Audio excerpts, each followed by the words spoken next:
It's Goldman Diaries. I stood behind the front desk and watched them hug her. Clients, staff, everyone gravitated toward her, laughing like she wasn't just doing nails but changing lives. And me? I was right there. I kept the schedule running, answered every call, fixed every mess. But no one saw that. Not even her. Especially not her. And at some point, I caught myself thinking, what if her perfect little system slipped? Just a little. The moment I stepped into her world, I didn't know I was walking into my own undoing. I wasn't planning to say yes. Honestly, I didn't even want to meet her that day. But when your younger sister insists on grabbing coffee with that spark in her voice, like she's about to fix your life with one sentence, you show up. Even if you're not in the mood. Especially then. We sat across from each other in that stupid sunlit cafe where the chairs are too soft and the pastries look better than they taste. She had that familiar glow in her eyes, the one that always made me feel like a shadow sitting across from her. She smiled like it was the easiest thing in the world. I need an admin for the salon. Someone I can trust. Someone who actually gets how I work. Someone like you. I blinked. She said it so casually. Like I was just available. Like my life was on pause, waiting for her to hand me purpose. I forced a laugh. Emily, you want me to work for you? She nodded. Not for me. With me. That stung. The phrasing. The glossed over reality. As if working her front desk was some kind of sisterly partnership. I stirred my coffee, buying time. I could have said no. I should have. But instead, fine. I said, pretending I didn't care. She grinned. You won't regret it. I already did. The salon was impressive. 10 manicure artists. Walls painted in soft tones. Everything smelled like eucalyptus and money. Her clients adored her. Her team respected her. And it was disgusting how natural she was in that environment. How the whole place pulsed with her energy. On my second day, I watched one of the girls hug her after a client left a massive tip. Just like that. Like they were family. I stood behind the desk, invisible. She didn't notice. She never does. By the end of the week, I had the schedule memorized. Passwords, routines, vendor contacts, backup kits. I picked it all up fast. Faster than she expected, I think. At night, I lay in bed staring at the ceiling, wondering how the hell we ended up like this. Me, divorced, underpaid, and barely holding it together. Her, radiant, magnetic, effortlessly successful. And 5 years younger. I told myself I was being ridiculous. That this was a step up. A good thing. A chance to be useful. But then I overheard her on the phone with our mom. She's doing okay, Emily said. I think this is good for her. Gives her some structure. Like I was a lost pet. Like I needed saving. Something twisted in my chest. She thought she was lifting me up. But all I could feel was how high above me she already stood. The next morning, a client arrived 15 minutes early for her appointment. I smiled, offered her tea, made polite conversation. Emily walked in 5 minutes later and hugged her like they were best friends. The client barely looked at me again. It kept happening. Over and over. I was the invisible gear in her flawless machine. I started wondering what would happen if just one thing went wrong. A tiny crack in her perfect image. Nothing major. Just enough. Just to see how she'd handle it. And that's when the idea came. Quiet. Gentle. Like a whisper I'd been ignoring for years finally found the courage to speak. Why not? It said. You're already invisible. And that's when everything started to change. I didn't want to admit I was jealous. That would have made me small. But it started like a slow itch under the skin, barely noticeable, until you realize it's been there all along, growing roots. I watched Emily float through the salon like she owned the air. The clients adored her. They didn't just come for nails. They came to talk to her, laugh with her, get advice on everything from men to mortgages. They worshipped her. And the girls, those 10 bright-eyed, hyper-loyal manicurists, treated her like a queen. They'd post selfies with her, tag her in every team lunch, hang on her every word like she invented acrylics. Sometimes I'd be standing right there, behind the front desk, and none of them would even acknowledge me. I wasn't one of them. I wasn't her. And then came the day that broke something open. One of the top clients came in, influential, loud, full of compliments. She saw Emily and said, "You've built something amazing here. You're such an inspiration." Your energy is just addictive. Then she turned to me and smiled like I was part of the decor. No name, no nod, just a brief, polite flicker of recognition, like I was a chair she almost bumped into. Emily didn't notice. Of course she didn't. She never noticed. Later that night, we closed up together.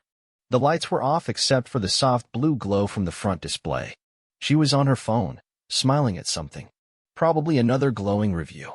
I said, "Must be nice having everyone love you." She looked up. "What do you mean?" I shrugged. "They worship you. Kinda cultish." She laughed, not unkindly, but like I was being dramatic. "They just appreciate good service," she said. "And I care about them. That matters." I bit the inside of my cheek. Did I not care? Was that what she was saying? But she didn't see the offense. She never does. I cleaned the counter. She went back to her phone. That was it. "No thanks." "No, I couldn't do this without you, Mel." Just silence and a blue screen. It wasn't a plan. Not yet. But the next morning, when I accidentally moved an appointment time and didn't fix it, just watched the awkward scramble when two clients showed up at once, I felt something. A flicker. Like the needle of a compass shifting. She smoothed it over quickly, of course. Apologized. Gifted a discount. Everyone smiled. But I saw the hesitation in the client's eyes when she left. Just for a second. And I thought, interesting. That night, I stayed late to reorganize the calendar. I didn't sabotage. Not really. Just introduced a little chaos. Nothing traceable. Nothing that could come back to me. I told myself it was harmless. That Emily wouldn't even notice. But deep down, I wanted her to feel it, that slight unraveling. I wanted to see how perfect she'd be then. Over the next few weeks, small things started going wrong. Clients double-booked. A delivery of supplies mysteriously delayed. The Wi-Fi password changed and no one knew how. All explainable. All reparable. But enough to frustrate. Enough to raise eyebrows. I watched her try to stay composed. I watched the tiny cracks form, the moments when her voice tightened, when her smile didn't quite reach her eyes. And still, she never suspected me. She thought I was on her side. One afternoon, after a particularly chaotic morning, she brought me a coffee. "Rough day," she said. "Thanks for holding the fort." I nodded, took the cup. My stomach turned. I didn't feel guilt. Not exactly. Just hollow. Like I'd bitten into something beautiful and found it was made of air. But it didn't stop me. Because now I knew something. She could bleed. And I wasn't done cutting. No one suspected a thing. That was the part one liked most. The way I'd stand there smiling, organizing, pretending, while underneath, the foundation started to shake. One missed supply order turned into 3. One overlapping client turned into a week of reshuffled chaos. A review on our website mysteriously disappeared. Another one, a bad one, somehow made it to the top. All of it small. All of it subtle. But together, it chipped away at her shine. And I watched. Quietly. Carefully. Waiting. Then came the first real shift. A girl named Lexi, young, gifted, one of the salon's favorites, pulled Emily aside in the break room. I wasn't trying to listen. But the walls in that place weren't thick. And when someone's voice dips low like that, your ears automatically tune in. "She's not doing it on purpose, right?" Lexi said. "Melissa, I mean, it's just bad luck." Emily's voice stayed calm. "Of course not. She's helping us." There was a pause. Then Lexi added, "I just thought, some of the mistakes feel weird. Off." My throat tightened. She noticed. She didn't know what, but she felt it. And just like that, the air changed. For the first time, I wasn't invisible. I was a variable. A possible glitch in the system. Not a full accusation. Not even a warning. But I knew what that moment meant. They were starting to look. That same evening, I made another move, something cleaner this time. I altered the settings in our booking software to auto-decline appointments from a certain zip code. Just one zip. Just for one day. That zone happened to include one of our most loyal clients. The client messaged the salon in confusion. The girls scrambled to fix it. Emily was calm on the outside, but I saw the flick in her jawline. The shift in her tone. She started double-checking things. Started staying later. Watching me out of the corner of her eye. Still smiling. Still polite. But different. The trust was bending. I started making mistakes of my own. Sloppy ones. I almost sent the wrong vendor invoice. Forgot to reset the front desk password after logging in from my phone. Nothing that blew my cover, yet, but just enough to make me nervous. I wasn't used to being the one who had to hide. It thrilled me. It terrified me. I started sleeping with my phone under my pillow, just in case. My thoughts raced at night. Scenarios. What ifs? Damage control. But the sick part? I loved it. It felt like power. Finally. After years of watching her fly above me, untouched, I was under her skin. I mattered. Then came the moment that nearly broke the whole thing. One of the newer girls, Mia, walked into the back room while I was on Emily's laptop. I was just checking her messages. That's all. She'd left it open. Unlocked. What was I supposed to do? Ignore it? Mia froze. I clicked out of the screen too fast. Too obvious. Hey, she said slowly. Everything okay? I smiled. Yep. Just pulling up the appointment log for tomorrow. From Emily's laptop? She told me to. It was a lie. Not a huge one. But it stuck in the air like smoke. She didn't question me out loud. But her expression said enough. She knew what she saw. Maybe not all of it, but something was off, and she felt it. Had I gone too far? Was this where it started to crumble? I thought the worst was behind me. But the next morning, Emily pulled me into her office. Alone. She closed the door behind me. That alone was enough to make my pulse spike. Emily didn't close the door on people. She was the open-door type, the casual, everything's fine kind of leader. But not today. She sat behind her desk, calm, composed, and unblinking. I just want to talk, she said gently. That's when I knew something was wrong. Really wrong. I sat across from her, feigning ease, folding my hands like I had nothing to hide. But inside, everything in me was screaming, heart pounding, chest tight. She didn't accuse. She didn't yell. She didn't even raise her voice. She just looked at me and said, there have been issues. A lot of small things. Little mistakes, things going missing, clients getting frustrated. I've been thinking it's just bad luck. But lately, I'm not so sure. She let the words hang in the air like smoke.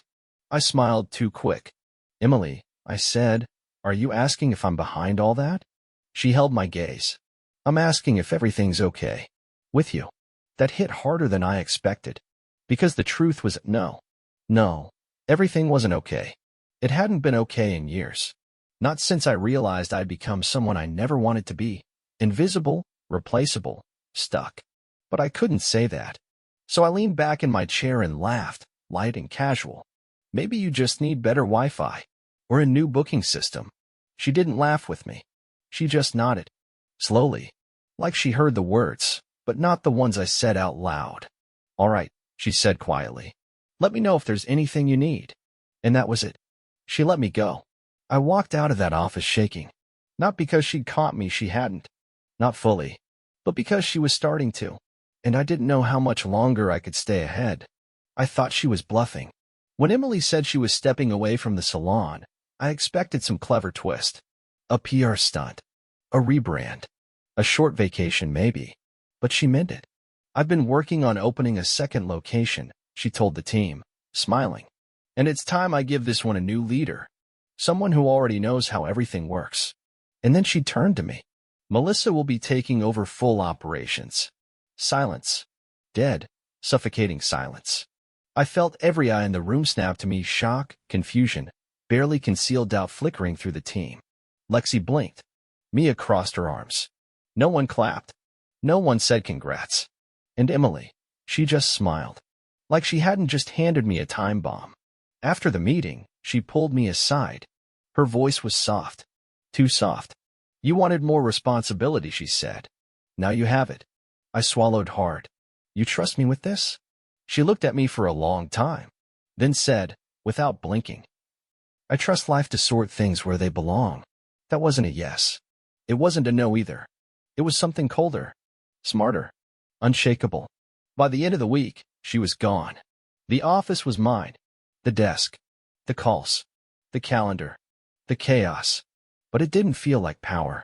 It felt like standing at the wheel of a ship I'd secretly drilled holes into. The team didn't respect me, they tolerated me. Clients didn't smile the same. Vendors stopped giving me grace on late payments. And suddenly, the tiny fires I used to light behind Emily's back were burning me alive. I tried to fix it. God, I really tried. I sent out apology emails, offered free appointments, smiled until my cheeks hurt, sat in on team meetings and forced pep talks like a fraud. But the damage was already done. Reputation doesn't heal overnight. And trust? Once it's cracked, it doesn't shine the same again. Lexi gave notice. Then 2 other girls followed. They weren't rude about it, just distant, detached, like they'd already mourned the place and were ready to move on. Clients started canceling, rescheduling, disappearing. The phone stopped ringing as much, and when it did, it was often to complain. I stayed late one night, sitting at the front desk with the lights off. The salon felt like a ghost of itself. The scent of polish still hung in the air, faint and sad. And for the first time, I didn't feel angry. I felt small. Not in the jealous, bitter way, but in the honest way. The real way. I had wanted to tear Emily down, but she had handed me everything I'd ever envied, and I didn't know how to carry it. The next morning, the bank called about overdue invoices. That afternoon, a client posted on Instagram that she wouldn't be returning, something about a shift in vibe and sad energy. And that night, as I walked past the mirror in the hallway, I didn't recognize the person looking back at me. Not the villain, not the victim, just a woman who finally saw the truth. I hadn't destroyed Emily's salon. I destroyed mine, and I wasn't sure it could be saved. I stared at the phone for hours. It sat on the desk like a loaded weapon. I couldn't stop looking at it. Couldn't pick it up either. What was I going to say? Hey, remember me? The sister you trusted? The one who tried to ruin you quietly and then publicly inherited the mess she made. But the salon was sinking fast. We were 2 days away from having the water turned off, and I had no one else to blame anymore. So I did it. I dialed her number. She answered on the 3rd ring, like she already knew it was me. Her voice was calm. Hey. I nearly hung up, but I didn't. I swallowed hard. Emily, I said, I need to talk to you. We met at the same cafe where this whole thing started. Different weather, different energy. She arrived 5 minutes early. I came 10 minutes late. Typical. She looked like she always had grounded. Focused. Not angry. Not even distant. Just still. I sat down and didn't even order coffee. I couldn't swallow anything but the truth. I was jealous, I said. She blinked slowly, but didn't interrupt. I hated watching you succeed. I hated how easy it looked. How loved you were. How needed. I felt like the extra. The accident. Her lips parted like she wanted to say something, but I kept going. I had to. I started small. Booking errors. Scheduling glitches. Stupid things. But then it turned into more. Fake reviews. Deleted emails. Quiet chaos. I looked up. Her eyes didn't flinch. I know, she said softly. My chest caved in. You knew. She nodded. I didn't know how much, but I felt it. Why didn't you call me out? Why did you just hand it all over to me? She leaned back in her chair, looked out the window for a moment. Because you would have denied it, gotten defensive, said it was in my head. And I didn't want to fight you, Mel. I just wanted you to see. I stared at her. See what? She turned back to me. Her voice was quiet, strong. How far you were willing to go just to not be invisible, even if it meant burning your own hands. Silence fell between us. Not angry, just honest. I wiped at my eyes without meaning to. I ruined the salon. She said nothing. I tried to fix it, but I can't. It's broken. The girls don't trust me. The clients are gone. We're behind on rent. The lights were shut off yesterday. Emily tilted her head slightly. Why are you telling me all this now? I looked down at my chipped nail polish, the only thing still clinging to some version of pride. Because I finally understand what you built. And I finally see what I did to it. I exhaled. I don't want it anymore. There it was. The truth, laid out like glass shards. I expected her to throw something back. A lecture. A cold shrug. A final cut. But she didn't. She just nodded once. And said, now you understand how much trust costs. That hit harder than anything. Because I didn't lose a job. I didn't lose a salon. I lost her. I stood up to leave. She didn't stop me. Didn't offer to come fix it. Didn't offer anything at all. Just watched me walk out. That night, I went back to the salon. There was no power. Just moonlight through the front windows. I didn't turn on music. Didn't cry. I just started cleaning. Slowly. Quietly. With my own hands. The same floor I used to step over without noticing, I scrubbed it until my knees hurt.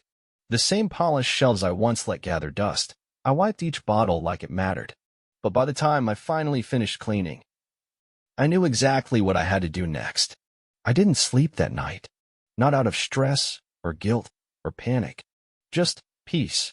A strange, quiet kind of peace. Like I'd finally stopped running from myself. The salon was silent when I arrived in the morning. Still no power. No clients. No staff. Just me, standing in the space I had once tried to control. And now couldn't hold together another day. I looked around at the clean counters, the freshly arranged polished bottles, the empty chairs. It was spotless. But it was too late. The heart of this place had stopped beating a long time ago. And I was the one who'd slowly killed it. I took one last walk through. Every step echoed. This wasn't mine anymore. Maybe it never was. I opened the drawer at the front desk and pulled out the set of master keys. They were heavier than I remembered. Or maybe I was just finally feeling their weight. One for the front gate. One for the safe. One for the cabinets. And the one I used to love holding, the office. I put them in an envelope and sealed it shut. No note. She would know what it meant. I didn't text her. Didn't warn her. I just went to her new location, the second salon she'd built. It was bright. Busy. Alive. It felt like her. I stood in the entryway for a moment, watching her from a distance. She was laughing with a client. Smiling without effort. That used to make me burn. Now, it just made sense. She belonged here. I didn't. When she saw me, she didn't flinch. She just walked over slowly and waited. I handed her the envelope. She looked at it, then looked at me. I nodded. That chapter's over. She didn't say anything. Didn't need to. We weren't here to rehash it. We were here to close it. And so, she took the envelope. And I turned around and walked away. No tears. No drama. Just a final step in the right direction. Not forward, maybe, but out of the mess I made. I went back to where I started. The clothing store. Same fluorescent lights. Same register codes. Same small talk with customers who didn't look me in the eye. But I was different now. Not because I was better. Not because I'd grown. But because I had stopped pretending I was owed anything. I didn't need to be admired. I just needed to be real. And for the first time, I was. A few days later, I passed by the old salon. Lights were back on. A couple of girls were laughing near the front. She'd reopened it. Quietly. Without announcement. Without me. It stung, yes. But it was right. I had a chance. A real one. Pure. Earned through pain. A chance to start over. To break free. To build something of my own. Not to prove myself, but to become myself. But I didn't take it. Not because I couldn't, but because I was too busy trying to destroy what wasn't mine. I chose envy over gratitude. Control over trust. Revenge over growth. And now I know. Life gave me a chance to rise. And I was the one who pushed it away. It didn't destroy me. I destroyed my own future. Because I believed that if someone was shining, it meant they had stolen my light. But in truth, I just never lit my own. Would you have done what Emily did? Would you have handed over the salon to your sister after everything she did? Or would you have just kicked her out and cut all ties? Share your story in the comments. Subscribe. More untold stories are on the way.